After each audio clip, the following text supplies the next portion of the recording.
Hello students, आज हम बात करेंगे class 12 CBSE maths chapter 3 matrices पर, जिसमें मैं पर्टिकुलरली बात करूंगा एग्जांपल्स एंड वर्ड प्रॉब्लम्स। मैंने टॉपिक का नाम भी रखा है examples and word problems of NCERT text book.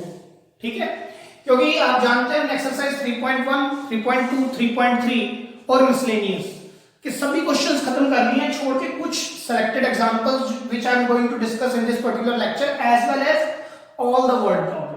ठीक है, तो this particular lecture is concentrated upon the twisted या फिर जो अच्छे एग्जांपल्स दिए होंगे आपकी बुक के अंदर और कुछ वर्ड प्रॉब्लम्स पर।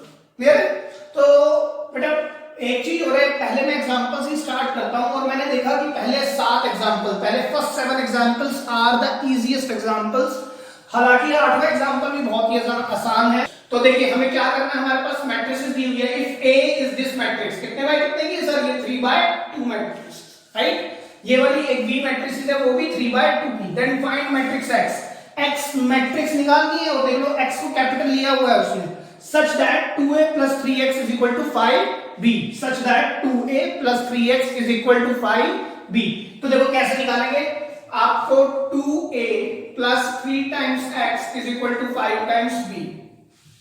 आपको X मैट्रिक्स निकालनी है। मैट्रिक्स क्या है? रेक्टेंगुलर अरेंजमेंट, किसकी? नंबर्स की, रियल नंबर्स और रियल वैल्यूड फंक्शंस की। लेकिन मैट्रिक्स की अपनी कोई वैल्यू नहीं होती है, मैंने पहले लेक्चर में बताया था आपको। ठीक है, तो अगर आप देखें कैपिटल X के साथ अगर कोई मैट्रिक्स होती तो मुझे लेट करना पड़ता, जैसे मैंने लास्ट एक क्वेश्चन कराया था मिसलेनियस में कि अगर X कोई मैट्रिक्स है और किसी मैट्रिक्स के साथ ही मल्टीप्लाई हो रही है तो मल्टीप्लिकेशन चेक करनी पड़ती है कि वेदर, अगर मान लीजिए एक मैट्रिक्स है X, उसके साथ A मैट्रिक्स को मल्टीप्लाई करा रहा है, मान लीजिए ये, तो A और X, तो A मैट्रिक्स का आप ऑर्डर चेक करेंगे, सर कहेंगे 3/2 की मैट्रिक्स है, तो X मैट्रिक्स का ऑर्डर कैसा होना चाहिए सर? जो इस मैट्रिक्स का नंबर ऑफ कॉलम है उतनी ही नंबर ऑफ रोज यहां पर चाहिए। ठीक है, और फिर ये M जो यहां पर N होगा वो कुछ भी हो सकता है, 1 2 3, डिपेंड करता है इक्वल टू में क्या बैठा हुआ है। ठीक है, तो ये तो जब था जब कोई X मैट्रिक्स किसी मैट्रिक्स से मल्टीप्लाई, लेकिन यहां पर क्या हो रहा है, एक मैट्रिक्स सिर्फ एक स्केलर से मल्टीप्लाई हो रही है, तो सभी एलिमेंट्स कितने हो जाते हैं? 3 टाइम्स हो जाएंगे, क्योंकि ये मैट्रिक्स स्केलर से मल्टीप्लाई हो रही है। तो इसको आप निकालना बहुत ही आसान है। हम कैसे कर सकते हैं? 3x is equal to 5 times b minus twice of a। अब आप क्या करेंगे? x is equal to 5/5b minus 2a 1/3। x is equal to 1/3। अब आप मैट्रिक्स इसको पुट कर दें। b क्या मैट्रिक्स है सर? ये 2 4 -5 -2 2 1 minus twice of a matrix क्या है सर? 8 4 3 0 -2 and 6। ठीक है, 1/3 यहां पर लेंगे। उसके बाद आप क्या करेंगे सर? इसकी मल्टीप्लाई 5 2 10, फिर ये कितना होगा 20, ये कितना होगा -25, ये -10 होगा, ये 10 होगा और ये 5 होगा, माइनस यहां पर 16, ये 0 होगा, यहां 8 होगा और यहां पर -4 होगा और यहां 6 और यहां पर 12। एक काम और भी कर सकते हैं, मैं आपको कई बार कहता हूं नेगेटिव को भी अंदर ले जाओ, तो नेगेटिव अगर अंदर जाएगा तो ये नेगेटिव हो जाएगा, 0 पर कोई फर्क नहीं पड़ता, ये नेगेटिव ये पॉजिटिव, ये नेगेटिव और ये भी नेगेटिव। ठीक है, अब इनका सॉल्यूशन इधर करते हैं।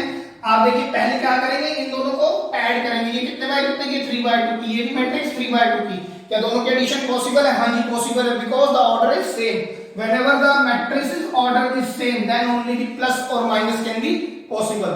तो अब आप ऐड करें 10 minus 16 sir -6, -10 plus 0 -10, 20 minus 8 sir 12, 10 plus 4 sir 14, -25 और -6 -31, 5 minus 12 -7। अब अगर 3 को मैं अंदर भेज दूं, 3 को अंदर भेजने पर क्या होगा सर? ये होगा -2, ये होगा -10/3, यहां पर क्या होगा बेटा 4, ये कितना होगा sir 14/3 -31/3 and -7/3। This is your X matrix, this is your X matrix जो उसने पूछ ली।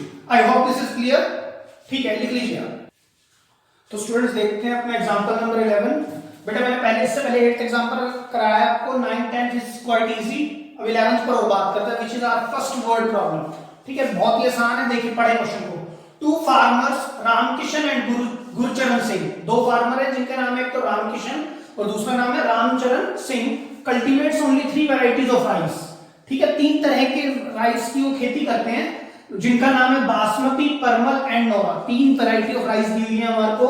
The sale in rupees of these varieties of rice by both the farmers, मतलब जो सेल है इन तीनों तरह की वैरायटी वाले राइसेस की by both the farmers in the month of September or October are given by the following matrices A and B।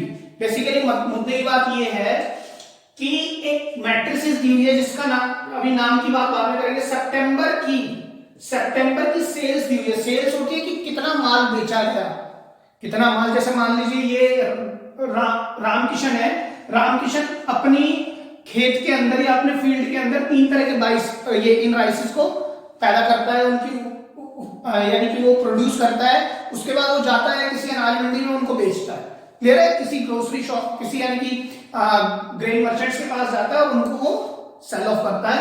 तो वहां पर पता लगा कि रामकिशन ने और गुरुचरण ने अपने अपने खेत में, अपने अपने फील्ड में इन तीन राइसेस को उगाया, प्रोड्यूस किया, फिर किसी ग्रेन मर्चेंट के पास जाके बेचा।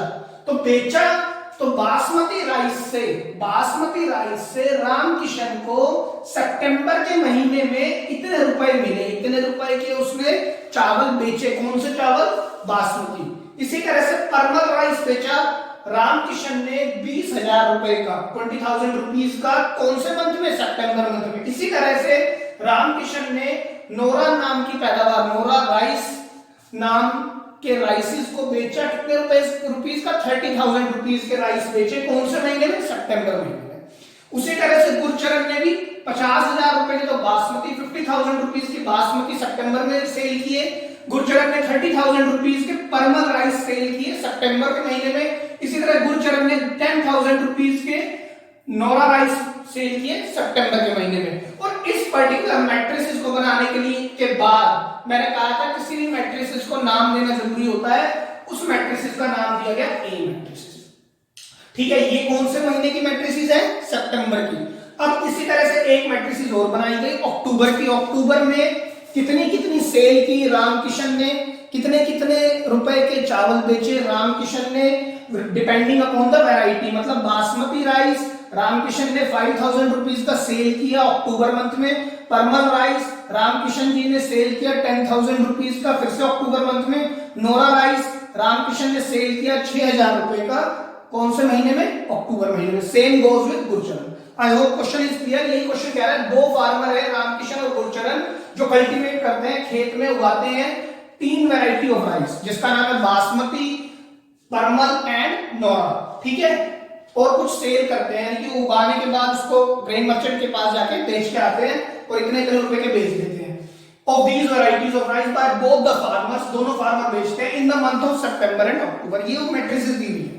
ठीक है, सितंबर महीने की मैट्रिसेस को, जिसमें गुरुचरण ने और रामकिशन ने कितना कितना राइस बेचा, किस किस वैरायटी का, उस मैट्रिसेस को ए बोला गया है। इसी तरह से अक्टूबर मंथ में रामकिशन और गुरचरण ने कितना कितना राइस बेचा, किस किस वैरायटी का, उस मैट्रिक्स को बी मैट्रिक्स बोला गया।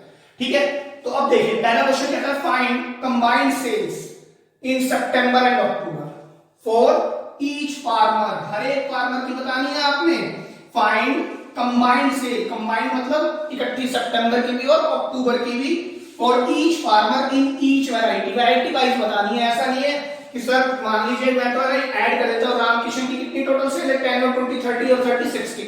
बेटा टोटल सेल रामकिशन की सितंबर के मंथ में 60 है, लेकिन variety wise, each variety wise 10,000 है, 20,000 और 30,000 है। तो अब आपको करना क्या है, कंबाइंड सेल लेनी है हर फार्मर की वैरायटी वाइज। तो कैसे करोगे सर, A प्लस B। बस आप इन दोनों मैट्रिसेस को ऐड कर देंगे। मैं यहीं पर ऐड करके दिखाता हूं। देखो ये कितने बाय कितने की मैट्रिसेस है, 2/3। ये कितने बाय कितने की मैट्रिसेस, 2/3। अब खुद सोचो, A मैट्रिसेस की जगह पर मैं ये क्वांटिटी लिखूंगा, प्लस B मैट्रिसेस की जगह पर मैं ये वाली मैट्रिसेस लिखूंगा। तो प्लस तब होंगी जब दोनों का ऑर्डर सेम होगा, तो तभी तो प्लस होंगी। तो ऑर्डर सेम है, हाँ जी ऑर्डर सेम है, तो ऐड कौन होंगे, कॉरेस्पॉन्डिंग एलिमेंट्स ऐड होंगे। तो करें ऐड। सर 10,000 और 5,000 कितने हुए, 15,000। मतलब रामकिशन जी ने सितंबर और अक्टूबर के मंथ में दोनों में combined sale of each variety, मतलब कौन सी वैरायटी है सर, बासमती, कि इतनी की, ठीक है। और 20 और 10 30,000 क्या बेचा रामकिशन जी ने? सर परमल राइस बेचा, परमल वैरायटी, ठीक है।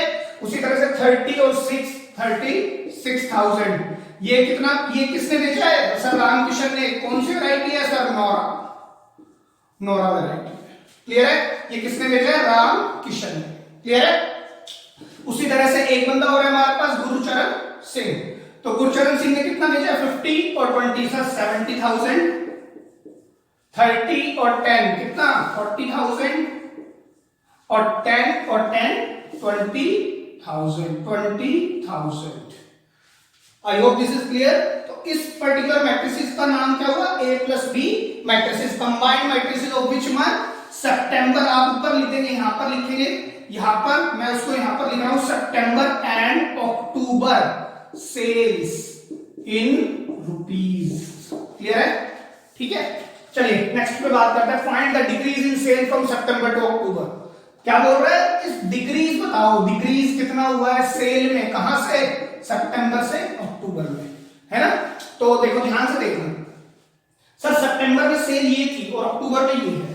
अगर मैं बासमती के और रामकिशन जी की बात करता हूं, रामकिशन ने 10,000 रुपीज का बासमती राइस बेचा सितंबर के महीने में। उसी तरह से रामकिशन जी ने 5,000 रुपए का 5,000 रुपीज का अक्टूबर मंथ में बासमती राइस बेचा है। तो क्या बढ़ा है घटा है? सर घट गया। देखो 10,000 का सितंबर में बेचा था, कितने का बेच रहे हैं? 5,000 का। 20,000 परमल बेचा था सितंबर में, 10,000 का परमल बेचा है। फिर 30,000 या 6,000, हर बार अमाउंट कम हो रहा है, तो आप क्या निकालेंगे सर?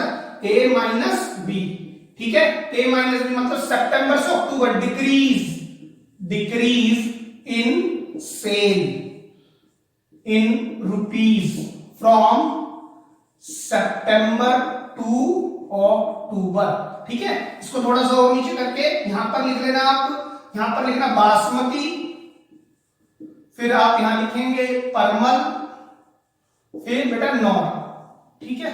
और यहां पे एक तो है रामकिशन और एक है गुरचरण सिंह, दोनों का चेक करना है, ठीक है।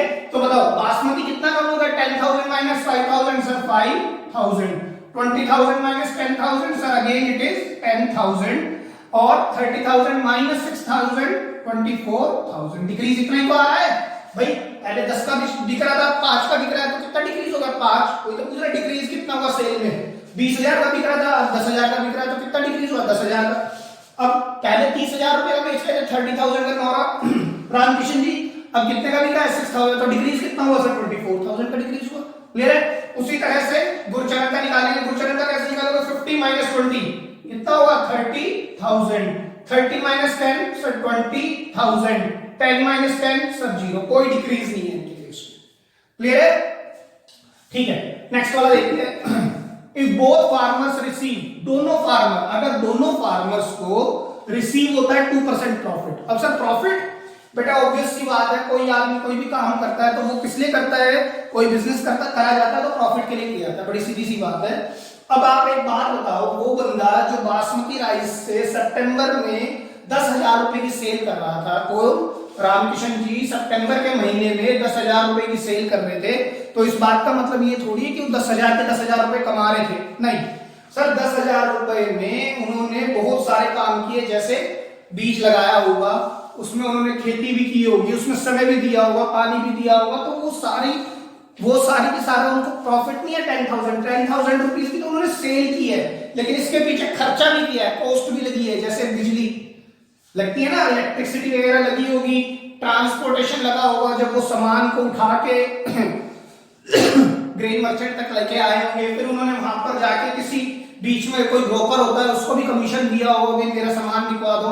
तो इस तरह से बहुत सारे खर्चे आते हैं। जब 10,000 की उन्होंने सेल की, तो जब खर्चे निकले होंगे उसके बाद जो बचा होगा, हो सकता है खर्चे 10,000 से कम के, जैसे मान लो 7,000 रुपए का खर्च हो गया सर, लेकिन 10,000 रुपए का मैंने चावल बेच दिया, तो कमाए कितने? 3,000। तो ये जरूरी नहीं है कि उन्होंने 10 के 10 कमाए, लेकिन क्वेश्चन क्या कह रहा है, अगर दोनों किसानों को 2% प्रॉफिट ऑन ग्रॉस सेल मिलता है, मतलब जितनी भी वो सेल कर रहा है, ये फिक्स हो गया, जितनी भी वो सेल करेगा उसमें उसने 2% तो कमाना ही कमाना है। तो कंप्यूट करें profit for each farmer for each variety sold in October. कैसे निकालोगे, सोच के बताओ। Each farmer each variety sold in only October, है ना। तो कितना परसेंट सर, 2% प्रॉफिट होता है। कौन से पर, अक्टूबर के मंथ में। अक्टूबर के मंथ की मैट्रिक्स कौन है, बी, 2% ऑन बी। तो मतलब 2% को मैं 0.02 भी लिख सकता हूं। और बी मैट्रिक्स किस तरह से है मेरे पास सर, बासमती, परमल, नौरा, ठीक है। और ये कितना है सर, 5000, फिर है सर 10,000, फिर है 6,000, फिर है 20,000, फिर है 10,000 और फिर से 10,000। ये किसके है, गुरचरण सिंह। और सॉरी ये तो है सर रामकिशन और ये है गुरचरण सिंह की, रामकिशन गुरचरण सिंह। क्लियर है। अब देखिए 0.02 ये क्या है सर, एक स्केलर, स्केलर से मल्टीप्लाई होगा तो आप बताओ कितना आएगा। 5,000 इंटू 0.02 सर ₹100। 0.02 इंटू दिस कितना आएगा, जब आप इसको मल्टीप्लाई कराओगे तो कितना आएगा बेटा, सोचो सर 200, है ना। 6,000 को 2 से कराओगे तो आएगा 120, 20,000 को 2 से कराओगे तो आएगा 400, 10,000 को 2 से कराओगे तो 200 और फिर से 200। ये किसका है, रामकिशन जी को प्रॉफिट हो रहा होगा, ये गुरचरण सिंह जी को प्रॉफिट हो रहा होगा।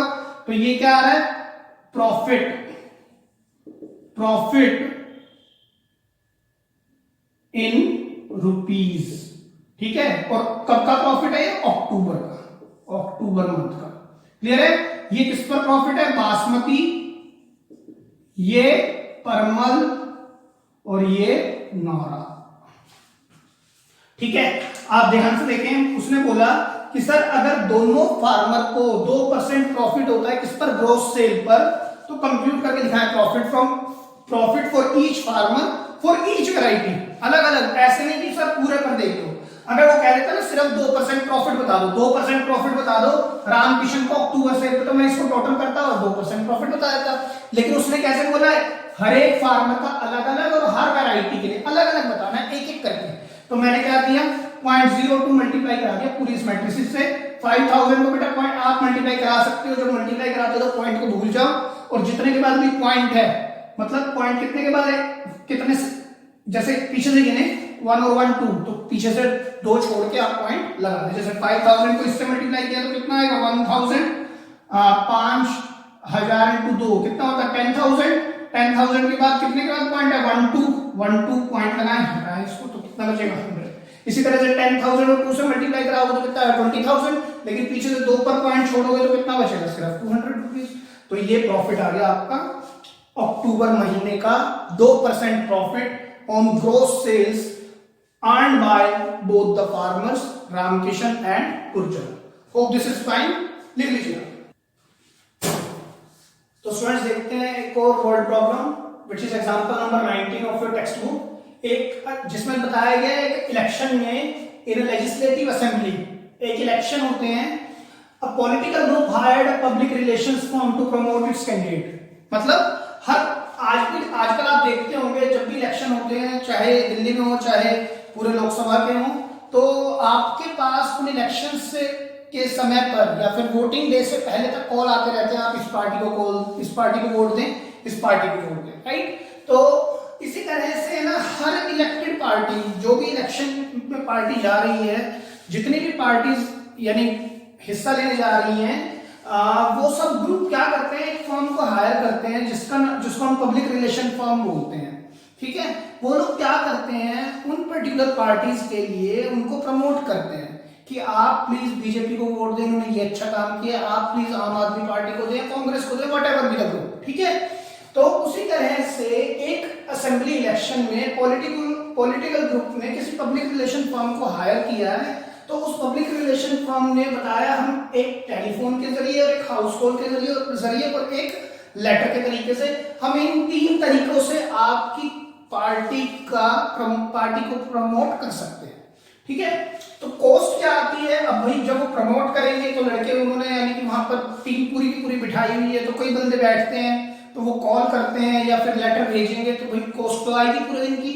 तो उन्होंने कहा उस पार्टी को भाई जो कॉस्ट है पर कॉन्टैक्ट इन पैसे is given in the matrix A, एक मैट्रिक्स है जिसका नाम ए रख दिया है, उस मैट्रिक्स में इन्होंने कॉस्ट बताई है, कॉस्ट पर कॉन्टैक्ट।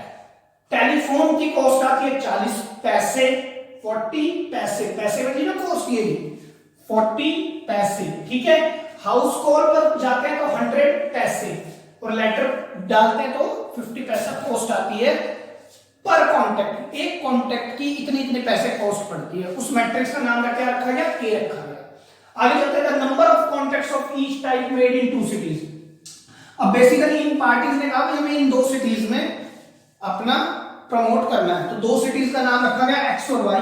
अच्छा, एक्स और वाई में जो नंबर ऑफ कॉन्टैक्ट किए गए, नंबर ऑफ कॉन्टैक्ट मतलब इस एक्स सिटी में 1000 टेलीफोन कॉल हुए, इस एक्स सिटी में 500 हाउस कॉल हुए, एक्स सिटी में 5000 लेटर भेजे गए। सेम वे इस वाई सिटी में 3000 टेलीफोन कॉल हुए, 1000 हाउस कॉल हुए और 10000 लेटर भेजे गए, राइट। तो कहते हैं कि find the total amount, total amount निकालना है spent by the group in the 2 cities X and Y. मतलब एक्स और वाई में, एक्स और वाई में एक्स सिटी का टोटल अमाउंट बता दो कितना खर्चा आया, वाई सिटी का टोटल अमाउंट स्पेंड मतलब खर्च कितना हुआ by the party political group. Clear है? तो अब आप खुद बताओ, सिंपल सी बात है। अगर मैं आपको ये कहूं कि बेटा एक टेलीफोन करने के लिए, एक कॉल लगाने के लिए 40 पैसे खर्च आता है, तो अगर मैं आपसे पूछूं 10 टेलीफोन कॉल किए हैं तो कितना खर्च आएगा? आप कहोगे 40 × 10 मतलब सर 400 पैसा खर्च आएगा ना, यही तो बोलोगे आप। अगर आप खुद सोचो, अगर आपके पास ये क्वेश्चन हो, आपको पता है कि एक कॉल की, एक टेलीफोन की 40 पैसे कॉस्ट है, 40 पैसा कॉस्ट है, और टेलीफोन हुए कितने हैं सर? इतने लोगों को हुए हैं। ये क्या है? नंबर ऑफ कॉन्टैक्ट्स, मतलब 1000 लोगों को क्या हुआ है? टेलीफोन कॉल हुआ है। कौन सी सिटी में? एक्स सिटी में। अब देखो एक्स सिटी की बात करते हैं। एक्स सिटी में 1000 तो टेलीफोन कॉल हुए हैं, 500 हाउस कॉल हुए हैं और 5000 लेटर भेजे गए, राइट। अगर मैं इसको सिंपल अलजेब्रा से इसको सॉल्व करना चाहूं, अगर मैं इस क्वेश्चन को सिंपल अलजेब्रा से सॉल्व करना चाहूं तो कोई भी बच्चा करके बता देगा सर 1000 क्या हुए टेलीफोन कॉल, कौन सी सिटी में? एक्स सिटी में। तो एक टेलीफोन कॉल के कितने पैसे लग रहे हैं सर? 40 पैसा।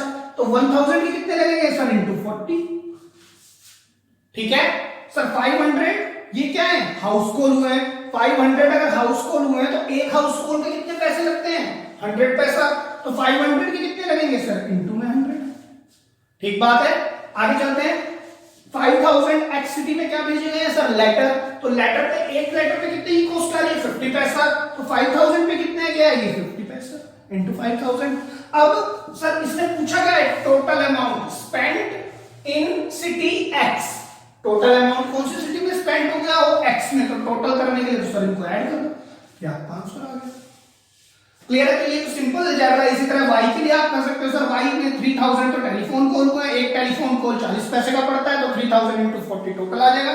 फिर प्लस क्योंकि टोटल निकालना है तो 1000 हाउस कॉल हुआ और एक हाउस कॉल पे 100 पैसा लगता है, तो इस पर 1000 पर इतना लगेगा। प्लस 10000 क्या होगा? लेटर भेजे गए और एक लेटर 50 पैसे कॉस्ट पड़ती है, तो 10000 × 50 टोटल आ जाएगा। तो इनको टोटल कर लो, आपका आंसर आ गया। तो this is all about simple algebra. But आपको ये क्वेश्चन इस तरह से तो अटेम्प्ट ही नहीं करना। क्यों? This is matrix algebra. आपको कौन सा अलजेब्रा लगाना है? मैट्रिक्स। तो मैट्रिक्स में ध्यान से देखो बेटा, अगर आपको ये तो मालूम पड़ गया है कि यार बड़ी सीधी सी बात है, टेलीफोन, देखो telephone number of contacts via telephone in x city 1000 है। तो एक बात तो पक्का, ये 1000 जो है इनमें से किससे मल्टीप्लाई होने चाहिए? क्या 40 से होने चाहिए? 100 से? 50 से? सर ऑब्वियस सी बात है 40 से तो होंगे, क्योंकि एक टेलीफोन कॉल की कॉस्ट कितनी आती है? 40 पैसा। 1000 की कितनी आएगी? 1000 × 40। ऐसा तो नहीं हो सकता 1000 को मैं 100 से मल्टीप्लाई करा दूं, तो लॉजिक बनता भी नहीं है। तो या तो सर इस मैट्रिक्स को मैं उससे मल्टीप्लाई कराऊं, देखो कैसे? a × b, या तो मैं लिख लूं 40 फिर 100 और फिर 50। फिर उस मैट्रिक्स को मैं इस तरह से लिख दूं 1000 500 5000 3000 1000 एंड 10000, ठीक है। अगर मैं a × b करता हूं तो सोच के देखो बेटा, ये 1 2 3 कितने बाय कितने की मैट्रिक्स है? 3 बाय 1, ये 2 बाय 3। तो क्या सर इसकी नंबर ऑफ कॉलम और इसकी रो इक्वल है? नहीं, तो ये तो सर पॉसिबल ही नहीं है, तो मैट्रिक्स से क्वेश्चन ही नहीं हो पा रहा। तो कुछ और सोचना पड़ेगा आपको, डायरेक्ट मल्टीप्लिकेशन नहीं हो पा रही है। और वैसे भी आप सोच सकते हो, अगर आप इसको किसी भी तरह से मल्टीप्लाई करा दो, ये टेलीफोन था, ये हाउस कॉल्स थे और ये लेटर्स थे, राइट? तो सर अगर मैं 1 मिनट के लिए, अगर मान लो ये सेम भी हो जाता, मान लो अगर ये सेम भी है, तो भी आप इससे मल्टीप्लाई कराओगे, 40 की 1000 से, 100 की 3000 से, 50 की इससे कराओगे, कोई तरीका नहीं है। 40 की आपने इससे करा दी, फिर 40 की 3000 से तो नहीं करा सकते ना। इस रो को मैं तब तक नहीं छोड़ूंगा जब तक ये पूरा कॉलम ना हो सकते। कुछ और सोचते हैं। अब देखिए मैंने लिया b इंटू ए, है ना। अब मैं b को पहले लिखता हूं 1000, फिर 500, फिर 5000, फिर यहां पर कौन आएगा 3000, फिर 1000 और फिर 10000, और यहां पर कौन सी मैट्रिक्स ली मैंने? ए मैट्रिक्स, विच इज 40, 100 और 50। तो ये कितने बाय कितने की मैट्रिक्स है सर? 2/3, ये 3/1 की। तो क्या इसके नंबर ऑफ कॉलम और इसकी नंबर ऑफ रोज इक्वल है? हाँ इक्वल है, तो ये मल्टीप्लिकेशन पॉसिबल है। लेकिन आपने चीजें भी समझनी पड़ेगी। सर ये तो टेलीफोन कॉल थी, ये हाउस कॉल्स थी और ये लेटर। आपने लॉजिक भी चेक करना है। कैसे? ये जो कॉस्ट आ रही है ना, ये कॉस्ट, ये तो टेलीफोन की है, ये हाउस कॉल्स की है और ये लेटर की। सर मल्टीप्लिकेशन तो पॉसिबल है, ये तो बात ठीक है कि भाई as per the matrix algebra multiplication तभी पॉसिबल है जब पहली मैट्रिक्स के number of column should be equal to the number of rows of the other matrix. ये तो बात ठीक है, लेकिन लॉजिक ठीक क्या है हमारा? क्या ये वाली रो को आप जब इस कॉलम से मल्टीप्लाई कराओगे तो क्या telephone number of contact by number of people contact by the telephone is multiply by the cost of telephone और नॉट? ये चीज चेक करनी है आपने। देखो 1000 टेलीफोन कॉन्टैक्ट हुए, क्या 40 से मल्टीप्लाई होगा? हाँ। अगले पे जाएंगे 500, इससे मल्टीप्लाई, बिल्कुल ठीक है। 5000 इससे मल्टीप्लाई। ऐसा नहीं हो सकता कि 1000 इससे भी हो जाए और 1000 इससे भी हो जाए, क्योंकि जब हाउस कॉल की कॉस्ट इतनी है तो हाउस कॉल की कॉस्ट किससे मल्टीप्लाई होगी? जितने लोगों को हाउस कॉल्स की गई है। क्लियर है? तो मैं इस क्वेश्चन को इधर करके दिखाता हूं आपको। देखिए बेटा, बी ए मैट्रिक्स मल्टीप्लाई कराओ। अच्छा ये वाली जो सिटी थी, ये कौन सी सिटी थी? यहां पर लिख देता हूं मैं एक्स, और ये वाली थी वाई। क्लियर है? एक्स सिटी में टेलीफोन हुए 1000 और 1000 की कॉस्ट कितनी है? 40। तो मैं इसको लिखता हूं 1000 इंटू में 40। अगर आप मैट्रिसेस देखते हैं तो 1000 into 40 plus 500 into 50, sorry 100, 500 into 100 plus 5000 into 50, 5000 into 50। ये कौन सी सिटी की बात हो रही है सर? 1500 और 5000 कौन सी सिटी की? City x. तो इसको यहां पर लिख सकते हैं, it is x city. Clear है? अब 3000, अब सेकंड रो पे आएंगे 3000 into 40 plus 1000 into 100 plus 10000 into 50, 10000 into 50। ये कौन सी सिटी की बात है सर? वाई की। तो बी ए की मल्टीप्लाई करने के बाद कितना आ रहा है? देखो 40000, 50000 और 25000, 40000, 50000 और 25, 1 2 3 एंड 4, 5 1 2 3 4। ठीक है? और ये कितना आएगा बेटा? 40 3 4 12, 1 2 3 4, ये आएगा सर 1 2 3 4 5, और ये आएगा 5 1 2 3 4 5। ये किस सिटी की बात हो रही है? एक्स की, और ये वाई की। तो बी ए कितना आ गया? देखो टोटल 40 और 50 90, 90 और 250 sir 3,40,000 city x. 120 and 1 lakh, 2,20,000 और 5 लाख, कितने हो गए? 7,20,000 एक्स सिटी। ठीक है? तो मतलब इतने रुपए कॉस्ट पड़ रही है एक्स सिटी को, एक्स सिटी में प्रमोशन करने के लिए किसी भी पॉलिटिकल ग्रुप को इतने पैसे खर्च करने पड़ रहे हैं। कितने पैसे? 3,40,000 पैसा। अगर मैं इसको रुपीस में कन्वर्ट कर दूं तो B A is equal to, ये कॉस्ट किसमें है? इन पैसे। अब मुझे किसमें? Cost in rupees. रुपीस में कैसे निकालेंगे सर? डिवाइड बाय 100, तो कितना आ जाएगा? 3400 और ये 7200। ये किसी सिटी में एक्स में और ये Y. I hope this is clear.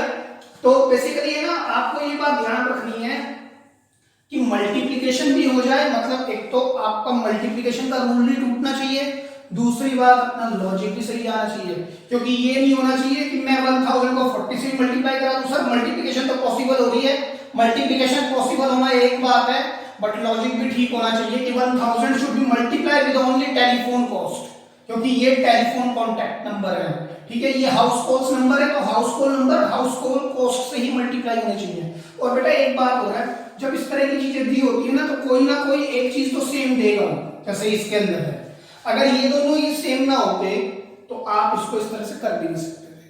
Clear है? अच्छा एक चीज और मैं आपको यहीं पर डिस्क्राइब कर देता हूं, छोटी सी बात, कि सर आपने इसको 2/3 और 3/1 किया, आप ऐसा भी तो कर सकते थे कि एक मैट्रिक्स को, इस वाली मैट्रिक्स को 1/3 कर देते। 1/3 का मतलब 40, 100 और 50, तो ये तो हो गई 1/3, और इस वाली को 3/2 कर देते, तो 3/2 कर दो। 3/2 करने के लिए क्या करना पड़ेगा, इसका ट्रांसपोज भी करना पड़ेगा, 1000, 500 और 5000, और ये 3000, 1000 एंड 10,000, ठीक है। तो आप देखो ध्यान से, ये कितने की बाय कितने की कर दी, 3/2। सर मल्टीप्लिकेशन पॉसिबल हो रही है, हाँ जी हो रही है। अच्छा ये क्या है, ये कॉस्ट है किसकी, टेलीफोन की, ये वाली कॉस्ट थी हाउस कॉल्स की, और ये लेटर की, ठीक है। तो ये क्या है, these are the numbers of, ये टेलीफोन है, ये हाउस कॉल है, और ये लेटर है, और ये एक्स सिटी के हैं और ये वाई सिटी के हैं। कुछ इस तरह से आपकी मैट्रिक्स मैंने चेंज किया है, थोड़ी सी आप चेक करो, ट्रांसपोज ले लिया बेसिकली हमने। अगर अब आप मल्टीप्लाई करते हो, खुद सोचो, क्या टेलीफोन 40 into 1000 ठीक जाएगा, अभी भी ठीक जाएगा, आंसर चेक कर लो। कैसे सर, देखो 1/2 की मैट्रिक्स बनेगी अभी, क्या 1/2 की, मतलब एक रो और दो क्या बनेंगे, कॉलम बनेंगे ना। 40 into 1000 plus 100 into 5000 plus 50 into 5000, आप देख लो 40 into 1000, मैं यहां लिख देता हूं 40 into 1000 plus 100 into 500 plus 50 into 5000, ये भी तरीका ठीक है। या फिर 40 into 3000 plus 100 into 1000 plus 50 into 10,000, ये भी बात ठीक है ना। क्यों सर, ये 40 तो क्या है, कॉस्ट है, 100 क्या है, ये भी कॉस्ट है, 50 क्या है, ये भी कॉस्ट है। तो ये मैट्रिक्स की ये जो हिस्सा है, ऊपर वाली रो है, किसको बिलोंग कर रही है, 100, 500 और 5000। 100, 500 कौन है, सॉरी 1000, 500 और 5000, 1000, 500, 5000 कौन है, ये तो x है और ये y है, बिल्कुल ठीक आएगा दीदी आंसर, आप कर लेना चेक। तो ये आएगा ऊपर वाला तो 3400 और ये आएगा 7200 रुपीज। क्लियर है? तो आप इतना ध्यान रखेंगे कि मल्टीप्लिकेशन के लिए हमें ये चीज देखनी है कि ये वाला इस वाली मैट्रिक्स के नंबर ऑफ कॉलम इस वाली मैट्रिक्स के नंबर ऑफ रोज के इक्वल होने चाहिए, नंबर एक बात। दूसरा लॉजिक देखना है कि क्या ये कॉस्ट ऑफ टेलीफोन मल्टीप्लाई हो रही है टेलीफोन से ही, क्या ये हाउस कॉल की कॉस्ट मल्टीप्लाई हो रही है हाउस कॉल से ही, क्या ये लेटर की कॉस्ट मल्टीप्लाई हो रही है लेटर से। अगर ये कहीं और जाके मल्टीप्लाई हो गई तो वो आपका अगर लॉजिक ही गलत हो गया, तो चाहे ये चीज भी ठीक हो तब भी आप नहीं कर सकते। कुछ क्वेश्चंस में मैं आपको दिखाने की भी कोशिश करूंगा कि जहां पर मल्टीप्लिकेशन तो पॉसिबल हो रही है लेकिन लॉजिक ठीक नहीं जा रहा, तो हम उस क्वेश्चन को ऐसे कर भी नहीं सकते। लेकिन यहां पर दोनों तरीके से किया जा सकता है, इस तरह से भी और इस तरह से। बेटा इन क्वेश्चंस को अब लेने का मकसद मेरा यही था कि जब तक आपको ट्रांसपोज नहीं पता होता ना, तो मैं आपको बस यही करके छोड़ देता, लेकिन क्योंकि अब you know very well how to transpose any particular matrix, whether it is rectangular or square, symmetric क्या होती है, skew symmetric क्या होती है, तो अब मैं आपको ट्रांसपोज कर करके भी दिखा सकता हूं, क्योंकि मैंने इस मैट्रिक्स का भी ट्रांसपोज लिया और इसका भी ट्रांसपोज लिया, फिर मैंने इनको सेम किया और डॉक्यूमेंट करके दिखाया, तब भी आंसर सेम आया। क्लियर है? तो लिख लीजिएगा। तो स्टूडेंट्स देखते हैं अपनी next word problem which belongs to exercise 3.2 question number 19। ये भी मैंने उस समय पे छोड़ दिया था क्योंकि उस समय पर मैंने ट्रांसपोज और सिमेट्रिसिटी वगैरह नहीं बताए थे, तो ये क्वेश्चन पहले दे दिए गए हैं।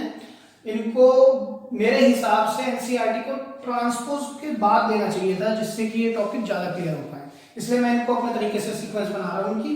तो देखिए क्वेश्चन बेटा इट इज सो इंपॉर्टेंट, बहुत बार बोर्ड में पूछा गया है यही क्वेश्चन, ठीक है, ध्यान से देखिएगा।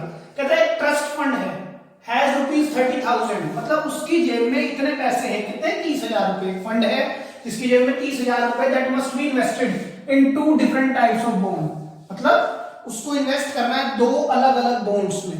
बॉन्ड क्या होते हैं बेटा, बॉन्ड एक सिक्योरिटी होती है जो गवर्नमेंट या कोई कॉर्पोरेट इश्यू करते हैं, ठीक है। इससे फायदा क्या होता है, जैसे मान लीजिए मैंने गवर्नमेंट का वो बॉन्ड अगर खरीद लिया है तो गवर्नमेंट मुझे एक पेपर पर साइन करके देती है कि this particular person is be liable to get this much interest whether monthly, quarterly, semi annually और yearly as per the norms, मतलब जो भी पैसे, मान लो 30,000 रुपए मैंने 10,000 रुपए लगा दिए तो गवर्नमेंट मुझे हर महीने या फिर क्वार्टरली या फिर सेमी एनुअली या एनुअली कुछ ना कुछ रेट ऑफ इंटरेस्ट पर मुझे पैसे देती रहेगी, और जो 10,000 रुपए खड़े जो मैंने दिए थे वो 10,000 रुपए जैसे ही बॉन्ड की मैच्योरिटी, मतलब बॉन्ड की टर्म पूरी होगी कि मैंने 1 साल तक के लगाए थे और 1 साल पूरा होने के बाद वो 10,000 रुपए भी मुझे मिल जाएंगे विद इंटरेस्ट। क्लियर है? तो खैर ये it is topic of your accountancy, तो इस पर ज्यादा नहीं जाते, बस ये ध्यान रखें कि इट्स अ गवर्नमेंट सिक्योरिटी या फिर it's a corporate security, companies भी इसको इश्यू करती है। अच्छा, मतलब 30,000 रुपए, 30,000 रुपीज एक ट्रस्ट फंड के पास है, इस 30,000 को 2 डिफरेंट टाइप ऑफ बॉन्ड में इन्वेस्ट करना ही करना है।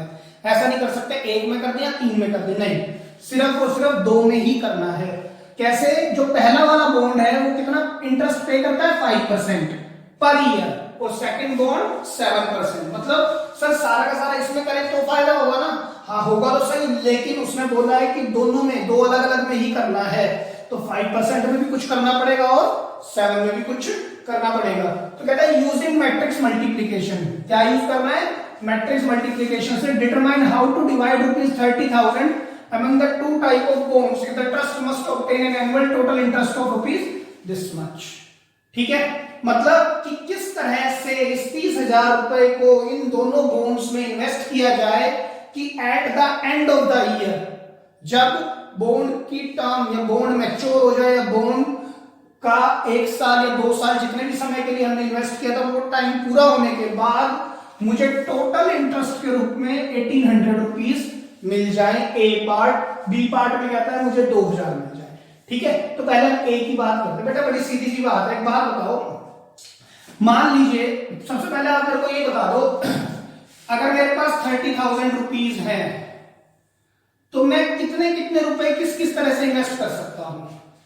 बड़ी सीधी सी बात है, मान लीजिए मेरी जेब में 10 रुपए हैं और मेरे को 2 बच्चों को 10 रुपए देने हैं, तो मैं किस किस तरह से बांट सकता हूं। सर आधे आधे बांट दो, ठीक है, तो आधे आधे तो बांट दें, लेकिन और भी मेथड हो सकते हैं। आधे आधे क्यों बांटे जाए, अगर एक बच्चा है ही सिर्फ 4 या 5 साल का और एक बच्चा है 12 या 13 साल का, तो ऑब्वियस सी बात है जो छोटा सा बच्चा है उसको 5 रुपए देने का क्या फायदा है, 50% देने का कोई फायदा नहीं है, क्योंकि या तो उसने फाड़ देने हैं या उसमें कुछ करना नहीं है उसका। तो जो बड़ा बच्चा है उसको ज्यादा देने चाहिए। तो ये तो डिपेंड करता है सिचुएशन टू सिचुएशन कितने कितने बटेंगे। क्लियर है इतनी बात? तो आप मेरे को ये बताओ कि 30,000 रुपीज 2 हिस्सों में बांटने हैं तो कैसे बटेगा। मान लो 10 रुपए हैं, मान लो मैंने एक बच्चे को 3 दे दिए तो दूसरे को मैं कितने दे सकता हूं, 7 रुपए। बड़ी सीधी सी बात है। अगर मैंने एक को 4 दे दिए तो दूसरे को मैं कितने दे सकता हूं, बचे हुए 6। तो अब यहां तो पता नहीं कि पहले वाले को देने कितने हैं, तो let x rupees be invested in first bond कितना परसेंट इंटरेस्ट दे रहा है, 5% इंटरेस्ट वाले पर। क्लियर है? पहले बॉन्ड में मैंने कितने पैसे लगा दिए, x रुपीज लगा दिए, तो दूसरे वाले बॉन्ड में मैं कितने पैसे लगा सकता हूं, तो देयरफॉर 30,000 माइनस x। अगर पहले वाले बच्चे को मैंने 10 में से 3 रुपए दे दिए तो दूसरे को कितने दे सकता हूं, 10 माइनस 3 विच इज 7।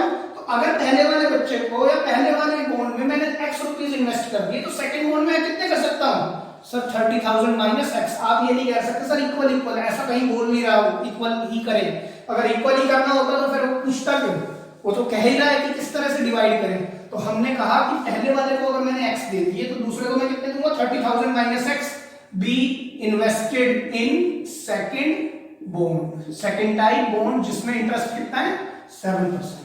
बताओ इतनी बात क्लियर है? अब एक बात आप मेरे को बताओ, अगर मुझे इक्वेशन बनानी हो अलजेब्रिक फॉर्म में, अगर मुझे ये क्वेश्चन अलजेब्रा से सॉल्व करना है तो आप बड़े आराम से कह सकते हो कि सर मान लो मेरे पास ये 30,000 रुपए है, आपने x रुपए तो एक जगह लगा दिए 5% वाले में, और 30,000 माइनस x किस में लगा दिए 7% वाले में। ठीक है, अब आप बताओ 5% x रुपए पे इंटरेस्ट मिलना है और 7% इंटरेस्ट कितने पैसे पे मिलना है।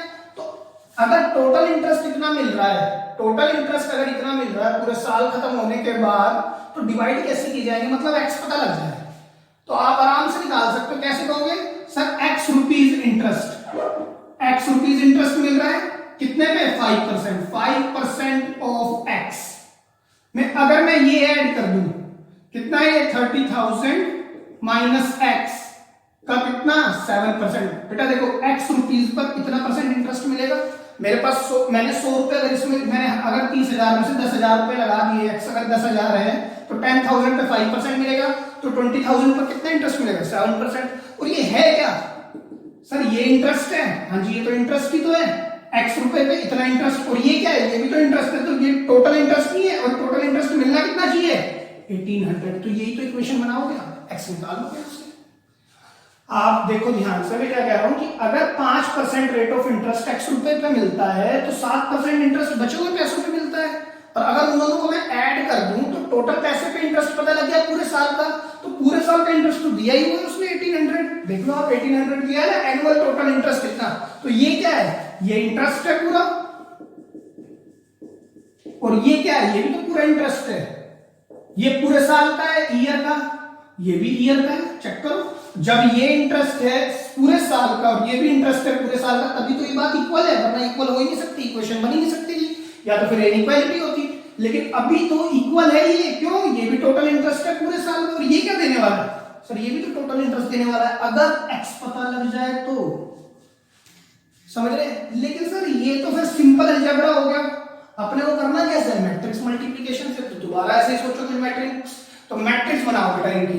तो देखो आपके पास दो मैट्रिक्स है यहाँ पर, एक तो रुपीज की बन सकती है और एक रेट ऑफ इंटरेस्ट की। तो ध्यान से देखो बेटा, आप जब भी काम करेंगे, देखो ध्यान से देखो, अगर मैं एक मैट्रिक्स को इस तरह से लूं, x 30,000 minus x, 30,000 minus x, ये किस चीज की मैट्रिक्स है, ये रुपीज की मैट्रिक्स है, रुपीज, x रुपए एक बॉन्ड में और 30,000 माइनस x दूसरे बॉन्ड में।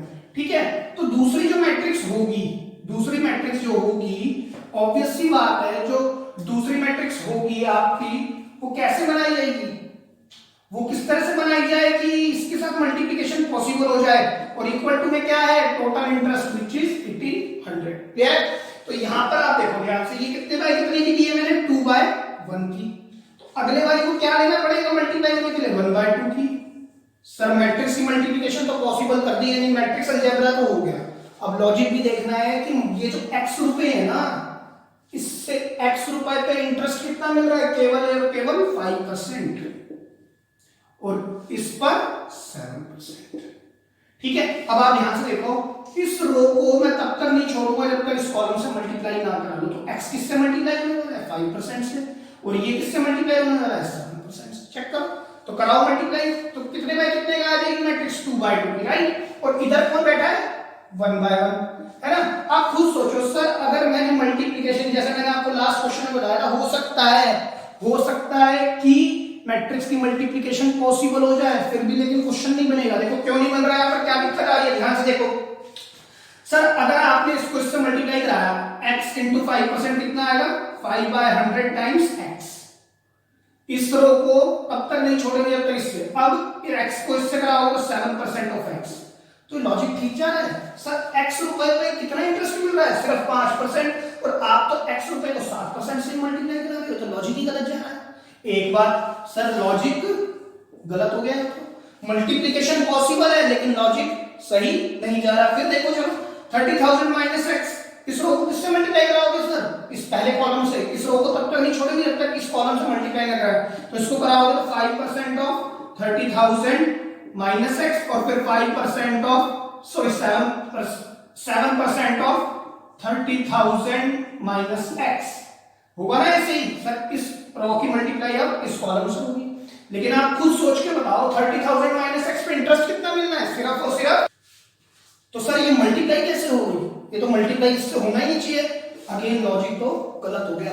और एक बार, अब सर इक्वल लगा हुआ है और यहाँ पर कितने बाय कितने की मैट्रिक्स आई है, 1800 की, और ये कितने बाय कितने की है, 1/1 की। तो सर इक्वालिटी का रूल भी काम नहीं करेगा, क्योंकि ये मैट्रिक्स कितने बाय कितने के, 2/2 की, और ये इक्वालिटी तो कुछ भी काम नहीं कर रहा। तो ये तो बात गलत हो गई, ये बात तो गलत हो गई, ये तो इस तरह से नहीं बन पाया। मतलब मैंने आपको इस तरह से एग्जांपल बताया कि although multiplication is possible as per the matrix algebra, the multiplication of both the matrices is possible, however the logical reason is totally wrong। क्यों? 5% जो रेट ऑफ इंटरेस्ट है वो सिर्फ इस पर है, इस पर 7% नहीं है, हम तो 7% से मल्टीप्लाई कर रहे हैं। उसी तरह से इतने रुपए पर 5% इंटरेस्ट नहीं मिल रहा, इतने रुपए पे कितना मिल रहा है, 7%, इतने रुपए पे कितना मिल रहा है, 7%। तो ये तो इससे भी गलत हो गया। और दूसरी बात, जब हम आगे बढ़े तो मैंने देखा यार ये 2/2 है, ये 1/1 है, बीच में इक्वालिटी का साइन है, तो ये तो कॉरस्पॉन्डिंग एलिमेंट्स भी इक्वल। कौन सा करूं, ये वाला करूं कि ये वाला करूं, ये वाला या ये वाला, ये भी नहीं पता लग रहा। इक्वल मैट्रिसेस कब होती हैं, जब दोनों के ऑर्डर सेम होते हैं, तभी उनके कॉरस्पॉन्डिंग एलिमेंट्स भी इक्वल होते हैं। तो ये तो बात ही नहीं बनी। तो समझो बेटा, इस तरह से भी क्वेश्चंस फंस जाते हैं। तो मैंने आपको एक एग्जांपल अभी दिखाया, तो देखो इसको करेंगे कैसे सर, दोबारा सोचते हैं। बेटा आप जानते हो कि टोटल इंटरेस्ट कितना मिल रहा है, ये कितने बाय कितने की मैट्रिक्स है, अगर मैट्रिक्स की फॉर्म में लिखना चाहो तो 1/1 है ना। तो सर ऑब्वियस सी बात है, यहीं से हमें लॉजिक मिल गया कि जो रिजल्ट आप निकाल के लाओगे ना, वो यहां से नीचे आओगे, जब वो 1/1 में अगर नहीं आया तब तो काम ही नहीं करने देगा वो हमारे को। 1/1 में ही तो रिजल्ट आना चाहिए, बड़ी सीधी सी बात है। इक्वालिटी के इधर जो रिजल्ट आना चाहिए वो 1/1 में ही आना चाहिए, ठीक है। तो देखो यहां पर कितने बाय कितने की मैट्रिक्स है सर, इसका मतलब ये हुआ मेरे पास दो मैट्रिक्स हैं, ये वाली और एक ये वाली, है ना। इसको मैं कैसे भी ले सकता हूं, तो एक बात बताओ, क्या मैं इसको 1/2 की ले सकता हूं, कुछ भी देख लो यहाँ पे। 1/2 में क्या ले सकता हूं मैं, x रुपीस और फिर 30,000 माइनस x, ठीक है। अगर इस मैट्रिक्स को दूसरी मैट्रिक्स से मल्टीप्लाई होना है तो 5% ऊपर ले ले और 7% नीचे ले ले। कितने बाय कितने की बनी, 2/1। क्या अब मल्टीप्लिकेशन पॉसिबल है एज पर मैट्रिक्स अलजेब्रा, हाँ जी अब पॉसिबल है। तो रिजल्ट क्या निकल के आएगा, 1/1 जो अपने को चाहिए। तभी तो ये दोनों मैट्रिक्स को आप इक्वल करा पाओगे, यहाँ तो हम इक्वल भी नहीं करा पा रहे। ऑल्दो मल्टीप्लिकेशन पॉसिबल हो रही है लेकिन लॉजिक गलत जा रहा है। तो अब यहाँ पर देखो, इस रो को आप किससे मल्टीप्लाई करेंगे, इस पूरे कॉलम से। x into 5%, sir 5% of x plus 7% of 30,000 minus x। Clear है, किस तरह से मल्टीप्लाई की जाएगी। अब सर इसके अंदर कितने एलिमेंट है, एक एलिमेंट है, इसमें भी एक एलिमेंट है, तो इक्वल होंगी, दोनों का ऑर्डर सेम है, तो कॉरस्पॉन्डिंग एलिमेंट्स भी इक्वल होंगे। तो मैं इसे मल्टीप्लाई करके दिखाता हूं, इसको कैसे निकालेंगे आप। देखिए आप ये और ये कॉरस्पॉन्डिंग एलिमेंट्स इक्वल हो गए, तो मैं लिख सकता हूं 5% of x plus 7% of 30,000 minus x, किसके इक्वल होगा, 1800 के। अगर मैं 100 कॉमन ले लूं या 1/100 कॉमन लेके उधर डाल दूं, तो ये तो हो गया 1,80,000 और ये कितना हो गया 5x, 7 को इससे मल्टीप्लाई कराओगे तो 2,10,000 माइनस 7 ऑफ x।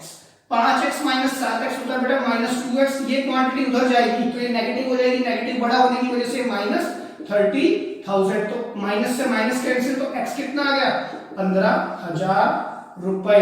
x आया 15,000 रुपीज। मतलब जो x है, मतलब पहले वाले बॉन्ड में कितना अमाउंट इन्वेस्ट करना है सर, 15,000 रुपीज। तो दूसरे बॉन्ड में कितना करेंगे, 30। तो फर्स्ट बॉन्ड में कितना इन्वेस्ट होगा, 15,000 रुपीज एंड सेकेंड बॉन्ड में 30,000 माइनस 15,000 रुपीज, मतलब 15,000 रुपए इन्वेस्ट होंगे, इन्वेस्ट, ठीक है, टू गेट इतना इंटरेस्ट। अब आप अगर इस क्वांटिटी को 15,000 और 15,000 को यहां पर रख दें, मतलब यहां कहीं भी रख दें, इस इक्वेशन में रखें, इसमें ये सेटिस्फाई करेगी, मतलब आंसर क्या आएगा, 1800 आएगा total interest, total interest. Clear है। तो आपको इस चीज का ध्यान रखना है वर्ड प्रॉब्लम्स में, खास तौर से कभी कभी ऐसा होगा कि मल्टीप्लिकेशन पॉसिबल होगी लेकिन लॉजिक गलत होगा, तो लॉजिक भी ठीक होना चाहिए। मल्टीप्लिकेशन पहली बात, लेकिन उससे भी ऊपर बात है कि लॉजिक ठीक जाना चाहिए। क्लियर है? तो आप इसको नोट करें। तो स्टूडेंट्स बात कर लेते हैं इसके सेकंड पार्ट की भी। बेटा इस बार उसने कुछ नहीं खास बोला है, उसने कहा है एक बार तो एनुअल टोटल इंटरेस्ट 1800 था, इस बार कहा एनुअल टोटल इंटरेस्ट 2000 रुपए कर दिया। बस आपने कुछ नहीं करना, पूरा क्वेश्चन इसी तरह चलेगा, बस 1800 की जगह पर आपने 2000 रुपीज लेना है। Basically I want it to be done by yourself, ठीक है? आप इसको खुद करें और आंसर को कमेंट सेक्शन में जरूर लिखेंगे आप लोग, जरूर जरूर जरूर। मैं देखना चाहूंगा किस किस का आंसर ठीक आया है, ठीक है? तो ये आपका होमवर्क होगा, लिख लीजिए। हाँ जी, देखते हैं बेटा एक्सरसाइज 3.2 का क्वेश्चन नंबर 20। ये भी एक वर्ड प्रॉब्लम है हमारे पास। कह रहा है the book shop of a particular school, एक बुक शॉप है पर्टिकुलर स्कूल में जिसके पास 10 डजन, मतलब एक डजन में कितनी बुक्स होती है? 12। तो 10 डजन में 120 बुक्स, 120 केमिस्ट्री की बुक्स हैं, 8 डजन फिजिक्स बुक्स हैं और 10 डजन इकोनॉमिक्स बुक्स हैं। और उनके सेलिंग प्राइस भी दिए हुए 80 रुपीज, 60 रुपीज एंड 40 रुपीज। बेटा डजन का नहीं, ये बुक का है। बुक एक बुक 80 रुपीज की बिकती है, 60 की और 40 की respectively. Find the total amount the book shop will receive from selling all the books using matrix algebra. Again अब आप ध्यान से देखें, मेरे पास फिर से दो मैट्रिक्स बनती है, कैसे भी बना लो आप। एक तो सर 10, 8 और 10। अगर मैं डजन्स की बात करूं, इंटू में 12, इंटू में 12, इंटू में 12, ये तो बुक्स की बन गई। ये बुक कौन कौन सी है सर? ये केमिस्ट्री, ये है फिजिक्स और ये इकोनॉमिक्स, ये बुक्स हैं हमारे पास, ठीक है? एक मैट्रिक्स मेरे पास ये तैयार है। दूसरी मैट्रिक्स क्या है सर? ये मैट्रिक्स है 80, 60 एंड 40। ये केमिस्ट्री का प्राइस है, ये क्या है? सेलिंग प्राइस, केमिस्ट्री का, फिजिक्स का और इकोनॉमिक्स का, ठीक है? अब आप ये बताओ मुझे, हमें इस पर काम करना है। बेसिकली ये कितने बाय कितने की मैट्रिक्स है? अगर मैं इसको ध्यान से देखता हूं तो 120, 96 और 120। तो या तो सर आप इसको इस तरह से ले सकते हैं, क्या? 120, 96 एंड 120, ठीक है? अभी कितने बाय कितने की मैट्रिक्स है? 3/1। मुझे क्या निकालना है? Total amount. बेटा total amount of the book shop will receive from selling all the books. Total amount का मतलब क्या हुआ? टोटल अमाउंट उन्होंने ईच कैटेगरी नहीं पूछा, उन्होंने कहा सभी बुक्स का। मान लो मैं हूं एक शॉपकीपर हूं और मैं 3 तरह की बुक्स बेचता हूं और मुझसे कोई आकर पूछोगे यार टोटल अमाउंट कितना हुआ आपने जो बेचा, तो total amount represent a single amount. ऐसा नहीं होगा मैं ये कहूंगा इकोनॉमिक्स से इतने पैसे आए, मुझे फिजिक्स से इतने पैसे मिले, या फिर केमिस्ट्री की बुक्स बेचने से इतने पैसे मिले, ऐसा नहीं। उसने पूछा टोटल अमाउंट। टोटल अमाउंट मतलब एक ही सिंगल अमाउंट मुझे चाहिए, तो ऑब्वियस सी बात है सिंगल अमाउंट निकल के आना चाहिए। लेकिन एक मिनट के लिए हम बात करते हैं हम किस किस तरह बिठा सकते हैं। तो सर ये जो है बुक्स है 120 केमिस्ट्री की, ये है फिजिक्स की, फिजिक्स ये है इकोनॉमिक्स की। क्लियर है? ठीक है? अब 3/1 अगर इन दोनों को मल्टीप्लाई कराना है तो यहाँ तो 1/3 होना पड़ेगा, तभी तो मल्टीप्लिकेशन पॉसिबल है as per the matrix algebra. तो 1/3 हम इसको कर सकते हैं 80, 60 और 40। अब ये क्या है? केमिस्ट्री, ये क्या है? फिजिक्स, और ये क्या है? ये है सर इकोनॉमिक्स। क्लियर?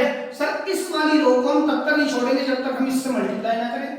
इस रो को इस कॉलम से करना है, तो 120 into 80। अब आप खुद बताओ जो रिजल्ट निकल के आएगा वो 3/3 मैट्रिक्स निकल के आने वाला है। हाँ मल्टीप्लाई ठीक हो रही है। ये जो 120 बुक्स हैं और ये किस चीज की मैट्रिक्स है? ये तो पूरी की पूरी सेलिंग प्राइस की मैट्रिक्स है।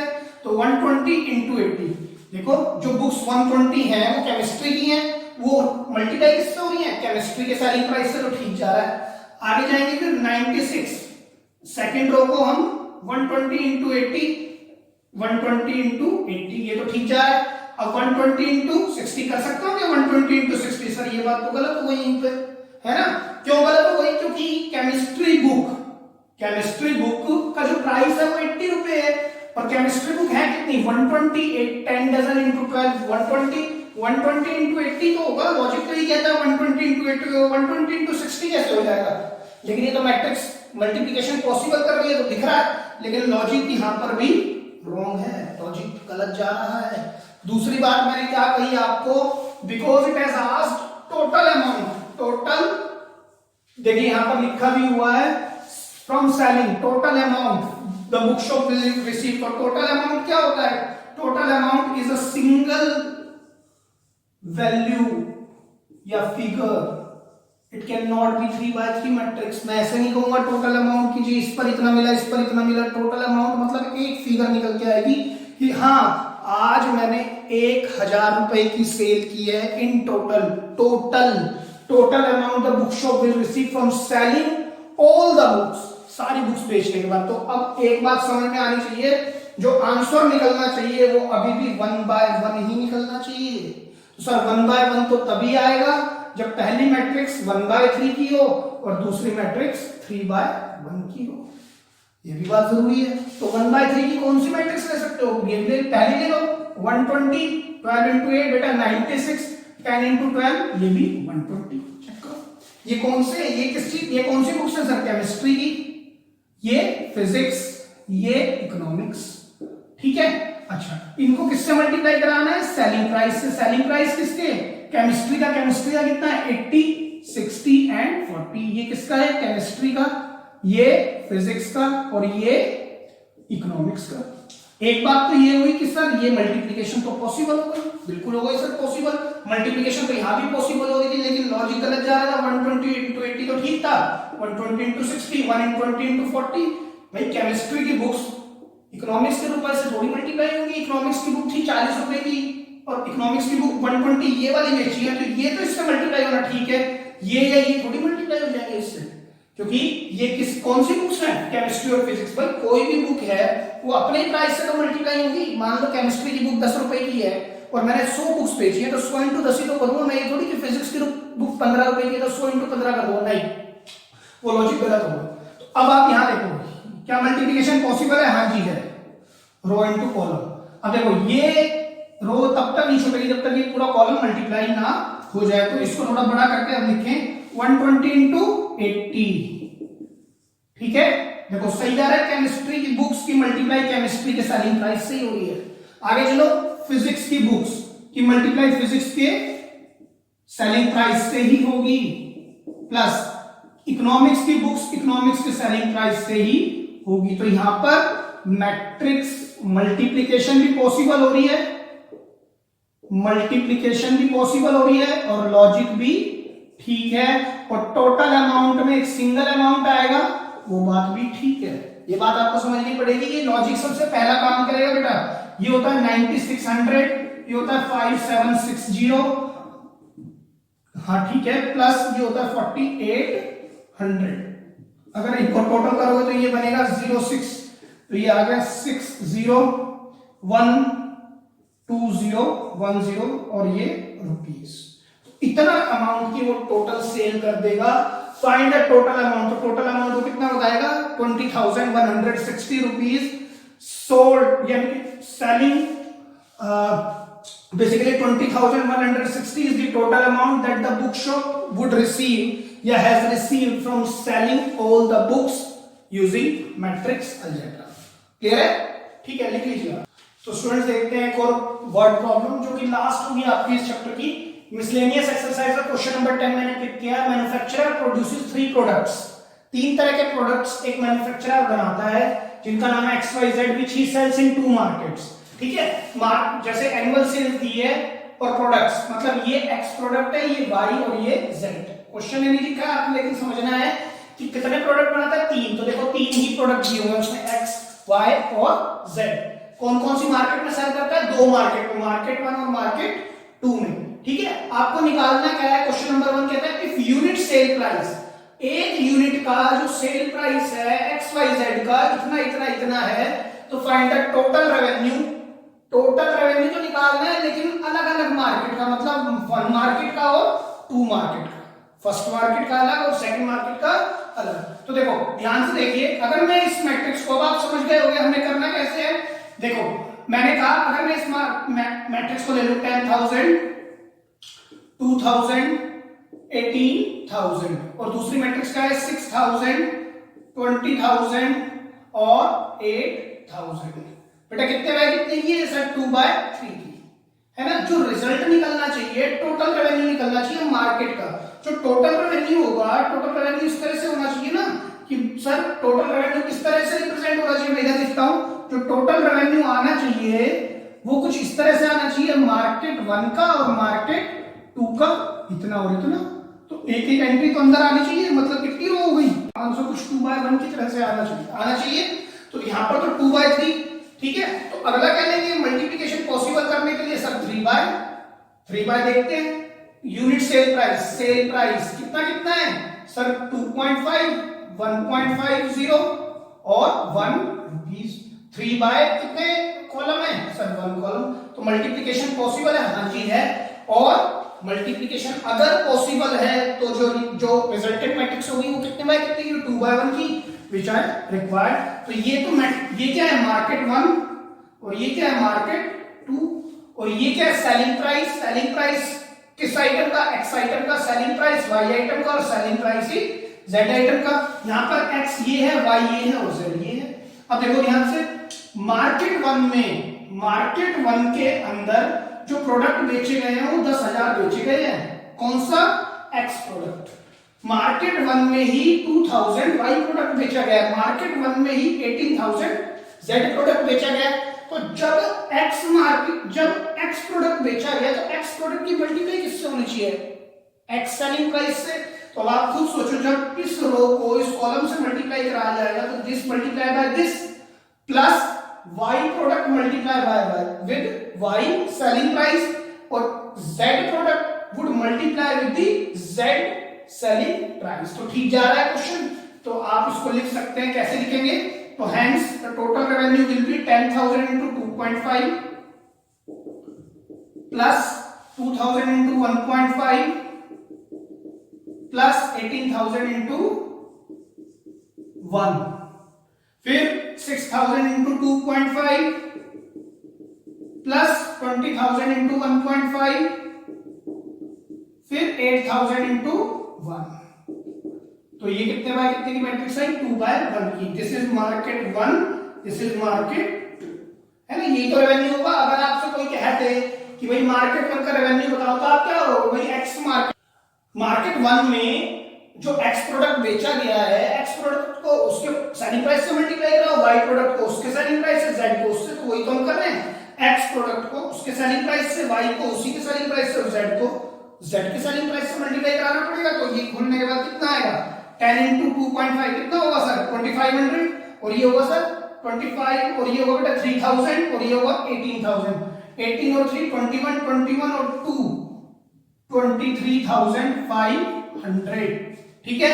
आगे देखो 6,000 into 2.5 कितना होगा सर 1500, और ये 3000, 15 और 3 45, 45 और 8 13,500। क्लियर है। चलिए अभी इधर बात करते हैं सेकंड पे। सेकंड में उसने क्या कहा है, उसने कहा if unit cost of the above 3 commodities, above का मतलब इस साइड वाली, बिसाइड्स कमोडिटीज, अगर यूनिट कॉस्ट, अब की बार क्या दिया है, कॉस्ट प्राइस कितना 2 रुपीज, 1 रुपीज और 50 पैसा। कौन कौन सी कमोडिटीज, एक्स वाई और जेड कमोडिटीज का हमारे को कॉस्ट प्राइस दिया है। कहता है ग्रॉस प्रॉफिट निकाल के दिखाओ। बेटा देखो ग्रॉस प्रॉफिट कुछ नहीं होता, selling price minus cost price होता है। ग्रॉस प्रॉफिट का फॉर्मूला क्या पढ़ते हैं हम, selling price minus cost price. हमें कॉस्ट प्राइस दे दिया है, सेलिंग प्राइस मेरे पास ऑलरेडी है, तो क्या मैं ग्रॉस प्रॉफिट नहीं निकाल सकता, हर क्वांटिटी का निकाल सकते हैं। तो अगेन कैसे मल्टीप्लाई करेंगे सर, मार्केट 1 मार्केट 2 को आप कैसे लिखेंगे सर, 10,000 2,000 18,000, यहां पर आएगा 6,000 20,000 और 8,000। यहां पर कौन सी मैट्रिक, ये कौन सी है, एक्स वाई और जेड। प्रोडक्शन है, मार्केट 1 में इतना प्रोडक्ट बेचा गया, एक्स इतना, वाई इतना, जेड। उस तरह से यहां पर किसकी आएगी, ग्रॉस प्रॉफिट। ग्रॉस प्रॉफिट किस किस का, एक्स वाई और जेड का। कैसे निकालोगे sir, SP minus CP, 2.5 minus 2 will give you 0.5, देगा है ना। 1.5 minus 1 will again give you 0.5। 1 rupee minus 50 पैसा अगेन गिव्स यू 0.5। क्लियर है बात, ठीक है। 50 पैसा हो गया। अब आप मल्टीप्लाई कराओ उसकी, ये कितने बाय कितने की मैट्रिक्स है, 2/3 की, और ये 3/1 की। तो सर मल्टीप्लिकेशन तो पॉसिबल है, और कहीं से है भी नहीं पॉसिबल, आप घुमा भी दोगे इसका ट्रांसपोज कर लो, इसका कर लो, कोई और तरीका नहीं है इसको मल्टीप्लाई कराने का। ठीक है, आप ज्यादा से ज्यादा ये कर सकते हो कि इसको 1/3 बना दो तो इसको फिर आपने 3/2 बनाना पड़ेगा, वही तरीका है। तो आप ये बात समझे कि मल्टीप्लिकेशन पॉसिबल होनी चाहिए। हमें क्या निकालना है, ग्रॉस प्रॉफिट, किस तरह से, इन ईच मार्केट, है ना, क्योंकि क्वेश्चन इसी से रिलेटेड और एक मार्केट का निकाल के दिखाना है। तो मार्केट 1, मार्केट 2, तो रिजल्ट तो सर अभी भी कितने बाय कितने की आ रहा है, 2/1 की मैट्रिक्स। देखो कैसे, 10,000 मतलब मार्केट 1 में जो एक्स प्रोडक्ट बिके हैं, एक्स प्रोडक्ट मल्टीप्लाई होंगे एक्स ग्रॉस प्रॉफिट से, एक्स के ही एक्स प्रोडक्ट के ग्रॉस प्रॉफिट से। 2000 प्रोडक्ट वाई मार्केट में बिके हैं, है ना, sorry 2000 Y product first market में बिके हैं, तो 2000 मल्टीप्लाई किससे होंगे, ग्रॉस प्रॉफिट ऑफ वाई। ठीक है, तो कैसे होगा, ये row multiply by this column, 10,000 into 0.5 plus 2000 into 0.5 plus 18,000 into 0.5, clear है। 6,000 into 0.5 plus 20,000 into 0.5 plus 8,000 into 0.5, clear है बेटा। बेसिकली हम कर क्या रहे हैं, जो प्रोडक्ट है उसको उसी के ग्रॉस प्रॉफिट या उसी की सेलिंग प्राइस से मल्टीप्लाई करा रहे हैं। तो जब मल्टीप्लाई कराने के बाद आंसर क्या आ रहा है, 10,000, ये 5,000 हुआ, ये 1,000 और ये 9 और 1 10, 10 और 5 15,000, क्लियर है। ये 3,000 है, ये 10,000 है, 13 और 4 17,000, ये क्या है, रुपीज, ये भी रुपीज। ये कहां पे, मार्केट 1 में और ये मार्केट 2 में, क्लियर है, लिख लीजिए।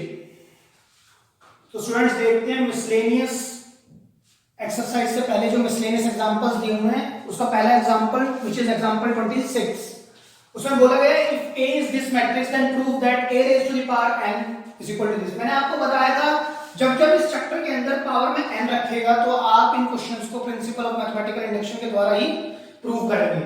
तो देखिए आपको मैं इस तरह के क्वेश्चन कई सारे करा चुका हूं ड्यूरिंग द मिसलेनियस एक्सरसाइज। इस क्वेश्चन को हम थोड़ा स्पीड से लेंगे, देखिए कैसे करेंगे। सबसे पहले आप क्या कहते हैं, इस स्टेटमेंट को जिसको हमें प्रूव करना होता है that is our principal statement. Class 11th में हमने पढ़ा हुआ है प्रिंसिपल ऑफ मैथमेटिकल इंडक्शन के अंदर। तो सबसे पहले क्या करेंगे काम, for n equals to 1, for n equals to 1 p1 statement क्या बन जाएगी बेटा, a की पावर 1। अब अगर मैं n की जगह पर 1 रखूंगा तो cos n थीटा मतलब 1 थीटा मतलब cos theta, sin 1 theta again sin theta, minus sin theta और cos थीटा। तो ये क्वांटिटी a की इक्वल है, हाँ जी ये तो आपको गिवन है, तो हेंस इट इज ट्रू। एक बात ट्रू हो गई। अब हमें क्या करना होता है, सेकंड स्टेप कहते हैं एज्यूम करते हैं हम। Assume for n equals to k, pk be true, where k किसको बिलोंग करता है, नेचुरल नंबर को। तो p के स्टेटमेंट क्या बनती है, हमारे n की जगह हम क्या रखते हैं k, तो it is equal to a raise to the power k cos of k theta sin of k theta minus sin of k theta and cos of k theta, clear है। अब क्या करेंगे, टू प्रूव, जो last step होता है to prove for n is equal to बेटा k plus 1 where p k plus 1 be true, where k belongs to natural number. तो अब n की जगह पर क्या रखते हैं, k plus 1 such that a raise to the power k plus 1 क्या बन जाएगी, n की जगह पर रखना क्या है, k प्लस 1, n की जगह पर क्या रखना है सर, k प्लस 1 इंटू में थीटा साइन, n की जगह पर k प्लस 1 इंटू में फिर से theta minus sine of k plus 1 फिर theta cos of k plus 1 theta. बताओ क्लियर है आपको ये सारी बात। उसके बाद आप क्या करेंगे, वही सर LHS को हम पिक करते हैं। LHS हमने पिक की which is a raised to the power k plus 1। Again I can simply write it like ak into a, why, because a raised to the power n plus n can be written as am into a raised to the power n। ये आपने पढ़ा हुआ है 7th 8th या 9th class में shirts and indices chapter के अंदर। मैं इस क्वांटिटी को इस तरह से लिख सकता हूं। सर ऐसे क्यों लिखा गया, because I want to use p के स्टेटमेंट। हर बार मैं ये बता रहा हूं, a की जगह पर मैं क्या लिख सकता हूं, ये वाली स्टेटमेंट लिख सकता हूं। तो लिख दे, क्या हो जाएगा sir, cos of k theta sin of k theta minus sin of k theta and cos of k theta. Multiply किससे होंगे, a मैट्रिक्स। a मैट्रिक्स क्या है आपके पास, given matrix which is cos theta sin theta minus sine theta and the last one is cos theta. ठीक है, ये कितने बाय कितने के सर 2/2, इट इज अगेन 2/2। तो इस रो को इस कॉलम से मल्टीप्लाई करेंगे तो मल्टीप्लिकेशन तो पॉसिबल हो ही गई, तो मल्टीप्लाई करा होगा। cos theta into cos theta becomes cos theta cos theta, फिर इसकी मल्टीप्लाई इससे तो minus sine k theta into sine theta. ठीक है, अब आगे चले, इसकी मल्टीप्लाई सेकंड कॉलम से है ना, cos theta into sine theta, क्योंकि मैंने इस रो को तब तक नहीं छोड़ना जब तक एक एक करके सभी कॉलम से मल्टीप्लाई ना करूं। Sine k theta into cos theta plus sine k theta into cos theta. अब minus sine k theta into cos theta, minus sine k theta into cos theta minus cos k theta into sine theta. अब क्या होगा sir, इसकी multiply इससे होगी तो minus sine k theta into sine theta plus cos k theta into cos theta. अगर मैं इन दोनों से माइनस कॉमन ले लूं तो अंदर प्लस बन जाएगा। इतनी बात क्लियर होनी चाहिए। ठीक है, अब ध्यान से देखो बेटा, ये आइडेंटिटी है, देखो cos a, इसको अगर मैं a कहूंगा तो ये भी a होगा, इसको मैं अगर b कहूंगा तो ये भी b होगा। cos a cos b minus sin a sin b किस चीज की आइडेंटिटी होती है सर, ये cos ऑफ a, बीच में क्या है माइनस, तो प्लस b। a कौन है सर यहाँ पर, k थीटा, और b कौन है थीटा। क्लियर है। अब यहां पर देखो ध्यान से, cos है cos b माइनस sin है sin b। सर जब cos sin sin चलते हैं तो कौन सी आइडेंटिटी होती है, cos की, और जब माइनस हो तो बीच में कौन आता है, प्लस। क्लियर है। अच्छा सर ये वाली और ये वाली भी सेम है, देखो इस वाले को ध्यान से देखो, दोनों आइडेंटिटी बिल्कुल सेम से दिख रहे होंगे आपको। cos है cos b माइनस sin है sin b, तो इसको मैं कैसे लिख सकता हूं, k theta plus theta. Check करो। ठीक है, अब यहां देखें, cos है sin b, ये sin है cos b प्लस cos है sin b। अगर मैं इसको a बोल दूं बेटा तो ये होगा a, अगर मैं इसको b बोल दूं तो ये भी होगा b। sin है cos b प्लस cos है sin b, किसकी आइडेंटिटी होगी, sin a plus b। a कौन है sir, k theta plus theta. Clear है। और ये देखो sin है cos b प्लस cos है sin b, ये भी तो sir sin a plus b मतलब k theta plus theta. Further अगर थोड़ा सा इसको ठीक करा जाए तो थीटा मैं इससे कॉमन ले सकता हूं, तो cos of k plus 1 times theta sin of k plus 1 times theta minus sin of k plus 1 times theta cos of k plus 1 times theta will be equal to right hand side, जो आपको prove करना था आप check कर सकते हैं। तो therefore this particular principal statement is true for all natural numbers where n belongs to capital N। ठीक है, आप नोट कर लीजिए। तो स्टूडेंट्स देखते हैं example number 27 of your miscellaneous example NCERT text book. कहता है if A and B are symmetric matrices, A और B दोनों मैट्रिसेस क्या हैं, सिमेट्रिक मैट्रिसेस हैं of same order, ऑर्डर भी सेम है, then show that AB is also symmetric if and only if A and B are commute। मतलब AB किसके equal हो, BA के। देखो मतलब क्या होगा, सॉल्यूशन अगर देखते हैं इसको एग्जांपल का, A and B are symmetric, इस बात का मतलब ये होगा A ट्रांसपोज A मैट्रिक्स के इक्वल है और B ट्रांसपोज किसके इक्वल होगा, B के, because A and B are symmetric matrix. ये बात गिवन है क्वेश्चन में, सिमेट्रिक मैट्रिसेस। तो कहता है then show that AB is also symmetric। AB symmetric होने का मतलब हुआ AB transpose is equal to AB, ये हमें 2 प्रूव करके दिखाना है, शो करना है हमारे को। क्लियर है। तो देखो ध्यान से देखना, अगर मैं एनएचएस को पिक करता हूं ए बी होल ट्रांसपोज को मैं कैसे लिख सकता हूं, बी ट्रांसपोज ए ट्रांसपोज। ये बात बताई थी ना, हम ट्रांसपोज की प्रॉपर्टी अगर मल्टीप्लाई में तो हम पीछे से इंडिविजुअल पर ट्रांसपोज लगा सकते हैं, क्योंकि बी ट्रांसपोज किसके इक्वल है सर, बी के, ए ट्रांसपोज ए के, because A transpose is equal to A and B transpose is equal to B। ये बात तो गिवन है, तो BA आ गया। तो AB का होल ट्रांसपोज किसके इक्वल ले आया हूं मैं, BA के, लेकिन लाना किसके है, AB के। तो ये कब हो सकता है, व्हेन AB एंड BA क्या हो, A एंड B आपस में क्या हो, कम्यूट भी हो। तो because if AB is equal to BA then only AB whole transpose can be written as AB। तभी AB मैट्रिक्स then और AB matrix can be symmetric. बेटा बड़ी सीधी सी बात है कि AB का होल ट्रांसपोज ये होता है B transpose A transpose. B transpose को मैं ए लिख सकता हूँ, A ट्रांसपोज को मैं ए लिख सकता हूँ। तो मैंने ये क्वांटिटी को मैं यहां तक ले आया हूं सॉल्व करके, सिंपलीफाई करके।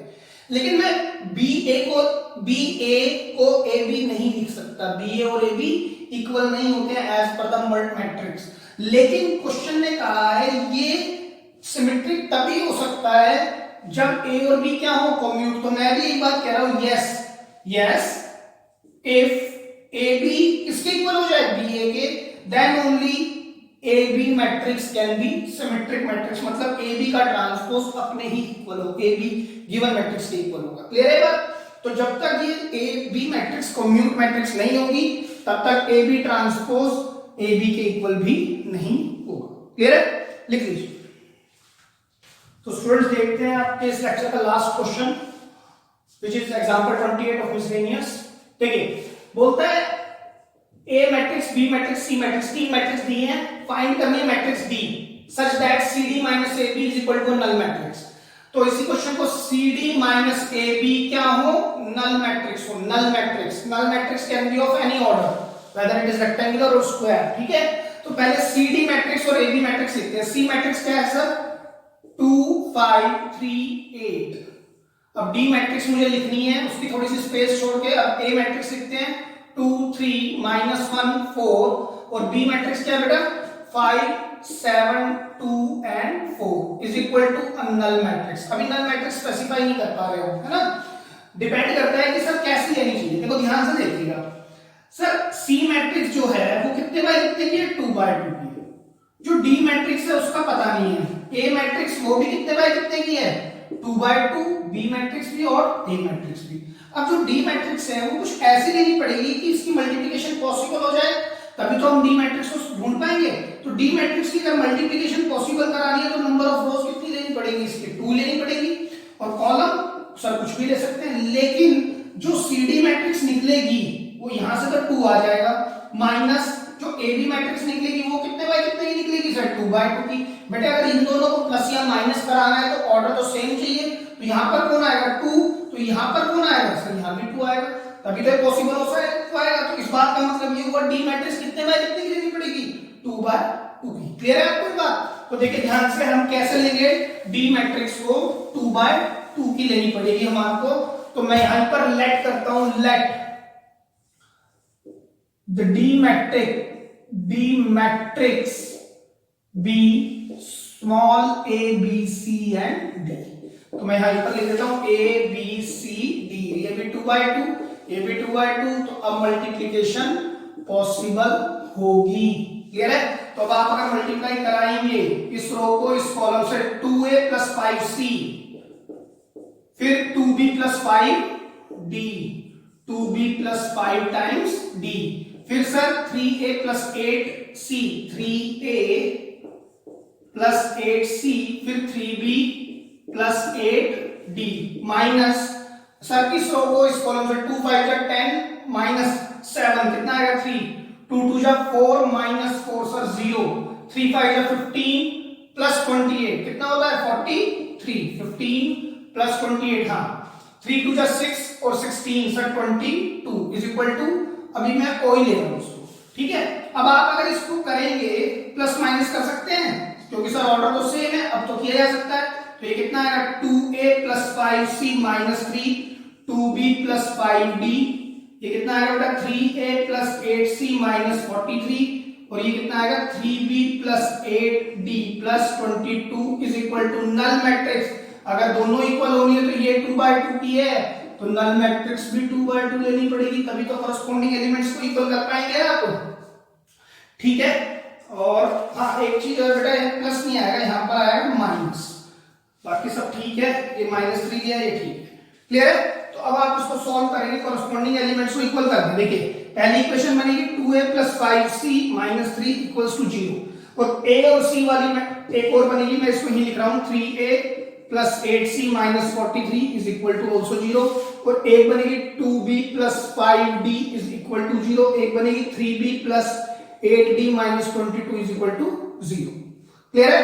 अगर मैं इस -3 को उधर कर दूं, इस वाली अगर मैं इन दोनों को अलग अलग कर दूं, क्योंकि AC मुझे यहां से मिल सकता है, BD मेरे को यहां से मिल सकता है, तो ऐसे सॉल्व करते मैं ऐसे लिख सकता हूं यहां से 2a plus 5c is equal to 3, 3a plus 8c is equal to 43। Same कर लो, इसको तो मल्टीप्लाई करा दो 2 से पूरे को, इसको मल्टीप्लाई करा दो 3 से, तो कराओ 3 2 जा 6a, 3 5 जा 15c is equal to 9, 2 3 जा 6a plus 2 8 जा 16c is equal to 86। Minus minus minus, तो c कितना आएगा -c -77, तो c आ गया 77। पुट कर दो किसी भी एक इक्वेशन में, इसको मैंने फर्स्ट कहा, पुट इन फर्स्ट। जब आप इसको पुट करेंगे तो 2a plus 5 times 77 minus 3 is equal to 0, तो 2a is equal to, देखिए ये +3 हो जाएगा और ये नेगेटिव, कितना होगा 35 और 38 which is equal to -382 a upon में 2 कटेगा तो कितना आएगा -191। ये कितना आ गया -191। अब b और d को भी सॉल्व कर लेते हैं।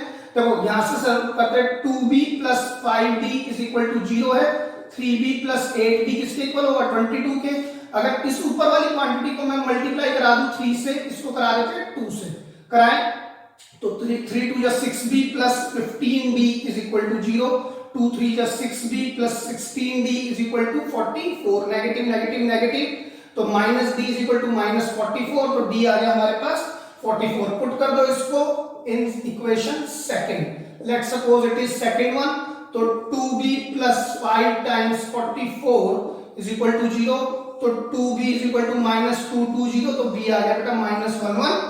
तो hence कौन सी मैट्रिक्स ढूंढ रहे हैं d, ये पहले लिखेंगे a कितना आया सर -191, b कितना आया -110, c कितना आया सर 77 एंड d कहां है हमारे पास 44 is the matrix which makes this equation is equal to null matrix। So this is all about your all the word problems of NCERT chapter 3 as well as some tricky or little bit good examples। तो आप please इनको देख लें और आप इनको बार बार practice करें, and please do subscribe our channel which is Jain Study Point from YouTube, and please download our app Jain Study Point app from Google Play Store। Thank you so much।